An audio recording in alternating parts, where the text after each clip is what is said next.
चाणक्य को भारत में सबसे बुद्धिमान व्यक्तियों में से एक माना जाता है, जिन्होंने अपने बुद्धि से एक पूरा साम्राज्य खड़ा कर दिया।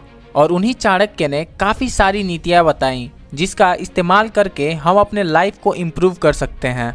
तो उन्हीं नीतियों में से मैं आज आपको 3 नीतियां बताऊंगा जिसका इस्तेमाल करके आप अपने आप को और बेहतर बना सकते हो। पर उससे पहले मैं आपको बता दूं, ये हमारे चाणक्य सीरीज का पार्ट 1 है। और अगर आप और चाणक्य की नीतियां जानना चाहते हो तो हमारे चैनल को सब्सक्राइब करें।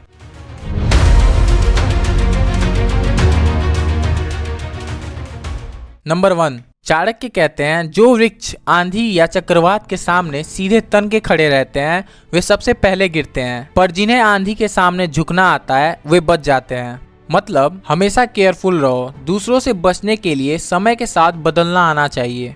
नंबर 2, चाणक्य कहते हैं अपने भय को ही अपनी शक्ति बना लो। दुनिया का सबसे विषैला जीव होता है सांप, लेकिन ये भी एक सत्य है कि सांप बहुत ही भीरू प्राणी होते हैं, यानी बहुत डरने वाले प्राणी होते हैं और उसी वजह से वह छिप के झाड़ियों में रहते हैं। और एक सत्य ये भी है कि सभी सांप विषैले नहीं होते हैं, ना ही हर किसी को डसते हैं, फिर भी सब सांप से डरते हैं। और ऐसा क्यों? क्योंकि सांप को फुफकारना आता है और ऐसे ही सांप अपने डर को ही अपनी शक्ति बना लेता है और बिना लड़े कई बार जीत जाता है। मतलब डरना कोई बुरी बात नहीं है, लेकिन अपने डर का कभी अपने दुश्मनों को पता ना लगने दो। अपने डर को ही अपनी शक्ति बना लो, क्योंकि हर युद्ध लड़के ही नहीं जीता जाता। नंबर 3, चाणक्य कहते हैं कि जीवन में आपने कई लक्ष्य साधे होंगे, पर प्रश्न ये है कि आप विफल कितने में हुए। विफल होने पे ये प्रश्न जरूर आता है कि मैंने परिश्रम किया, दृढ़ निश्चय रखा, फिर भी विफल क्यों हुआ।